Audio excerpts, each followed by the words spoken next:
ibyo tubigenzemo dute? Byongeye igihe cyanjye ntikiragera. Nyina abwira abaherezaga ati cyababwira cyose mugikore. Hari hateretse intangwe 6 zibaje mu mabuye zagenewe imihango y'abayahudi yo kwiyuhagira. Intango yose yajyagamo inshuro 2 cyangwa 3 z'ikibindi. Yesu arababwira ati nimwuzuza amazi izo ntango.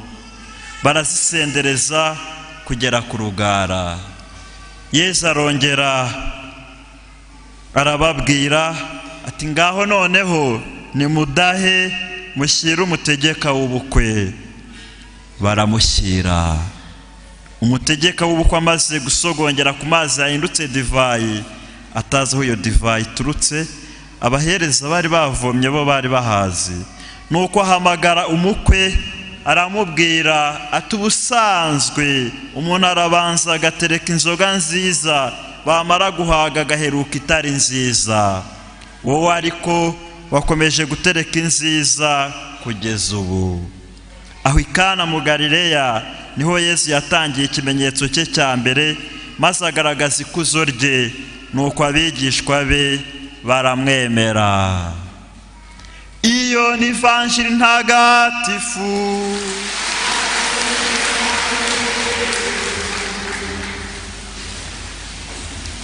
Bavandimwe, kuri iki cyumweru dushimira Imana, dusabirana. Ni umunsi wo gutabarwa n'Uhoraho. Ni umunsi Uhoraho yigeneye. Ntazareka kuguhihibikanira, ntazagutererana. Uhoraho arakubengutse. Ese witeguye gusanganira umukwe? Witeguye kumuha ubuzima bwawe ngo abugenge? Isomo rya mbere ryo mu gitabo cy'umuhanuzi Izayi umutwe wa 62 umurongo wa 1 kugera ku wa 5 nibyo iri somo ritubwira. Uhoraho yita kube, Uhoraho ntatererana, agira neza. Nawe akugirire neza, isengesho ryawe ryumve kuri uyu munsi. Erega naho wakumva ko watawe, Uhoraho aje kugutarura kubera ko uruwe. Muvandimwe uri ahangaha turi kumwe muri iri sengesho, mwese abadukurikiye ntimuzigere mwumva ko mukwiye kwiheba, kandi Uhoraho wabaremye atararangizanya namwe. Aracyafite byinshi mu kiganza cye kandi bibagenewe. Ni mwebwe rero nahanyu ho guhamagara Imana kugira ngo mwitegure kwakira icyo ibagenera. Uhoraho ari kumwe natwe, ari mu ruhande rwacu. Ese twe turi mu ruhande rwe? Turi mu ruhande rwo gutabarwa nawe? Yemwe abari hano, abashyiriwe, abo atagifite divayi, abo mutakimeze neza, abo musabira uyu munsi, namwe ubwanyu mwisabira, nimuhamagare Kristo, nimumutumire muri ubu buzima bwanyu, nimumutumire mu bukwe, nimuze mu bukwe bwa ntama. Ntimwibagirwe Yesu Kristo, ntimwibagirwe umubyeyi dutakambira Bikira Mariya. Mu bukwe bw'Ikana hari icyabaye, no muri iki gitambo cya ntama hari ikiri kuba muri aka kanya. Yesu ari kugendana natwe, Yesu ari gukora ibikomeye. Mu bukwe bw'Ikana yakoze ibyo abantu bari bamutumiyemo, ariko muri aka kanya niwe uje kudutabara. Turi mu bukwe bwe. Nibagirira neza abamutumiye mu bukwe bwabo, yabuzwa n'iki kugirira neza abo yatumiye mu bukwe bwe? Imana igendane na buri wese uri ahangaha. Murahirwa, muri abanyamugisha, murahiriwe. Ijambo ry'Imana ridutunge, ritubesheho, kandi ritwomore ibikomere by'umutima, ritwomore kuri roho, ritwomore ku mubiri, mu marangamutima yacu. Yesu tumutumire. Umubyeyi Bikira Mariya aradusabira. Ni umubyeyi wacu. Uko yareze Kristo akamukuza, natwe turera nk'abakristo mu misengere yacu, mu masakramento duhabwa, mu myemerere yacu, mu kwemera, mu buzima tubayeho bwa buri munsi. Umubyeyi Bikira Mariya aradusabira. Arareba akabona ko hari icyo tubura, akabwira Kristo ati reba intama zawe.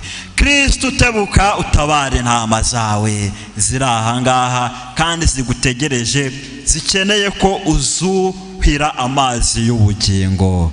Bavandimwe, uyu munsi ivanjili yanditswe na Yohana umutwe wa 2 umurongo wa 1 kugera kwa 11, ibyo abandi banditsi b'amavanjili bita ibitangaza, yaba Matayo, yaba Mariko, yaba na Luka, Yohani we abyita ibimenyetso. Nawe ukeneye kubona ikimenyetso cya Kristo mu buzima bwawe. Hari ababibona ko bitangaje, ariko akwigaragarize nawe muri aka kanya, kubera ko nawe uruwe, nawe watumiwe. Muvandimwe uri ahangaha, akira agakiza Kristo akuzaniye. Ubusanzwe buriya bukwe bw'Ikana, divayi ni ikimenyetso cy'ibyishimo, umugati ni ikimenyetso cy'imbaraga. Bari bifitemo imbaraga ariko batazi uburyo bazikoresha, babuze ibyishimo, babuze amahoro. Ahari amazi hagahinduka divayi. Ni ukuvuga ngo aho bari bashobewe, Kristo yarabisobanuye. Nawe ibyawe bisobanure muri aka kanya, nawe ibyawe bisobanurwe na Kristo, kubera ko arakuzi. Bityo rero ingabire duhabwa, agakiza duhabwa na Kristo, kudukiza icyaha n'urupfu, akadukiza umuvumo w'iteka, niwo mugisha dufite udateze kutwamburwa n'igicane cyari cyo cyose. Arakugabira buri wese uko amukeneye. Ingabire ngo ni nyinshi, ziri ukwinshi, ariko zose zitangwa na Roho umwe, kandi zikaberaho kugirira umumaro kiliziya. Kiliziya yo mu rugo, kiliziya yaho dukorera inshingano zacu za buri munsi, yaho twitagatifuriza. Iyo kiliziya Kristo ayihunda ingabire nyinshi zitandukanye, ariko zuzuzanya. Ziratandukanye ariko zidasobanya, ni ingabire zuzuzanya. Buri wese Imana yamuhaye akizana imbere ye mu bukwe bwa ntama, maze akongerere uko ashaka. Ese uriteguye? Umuhe ubuzima bwawe muri aka kanya.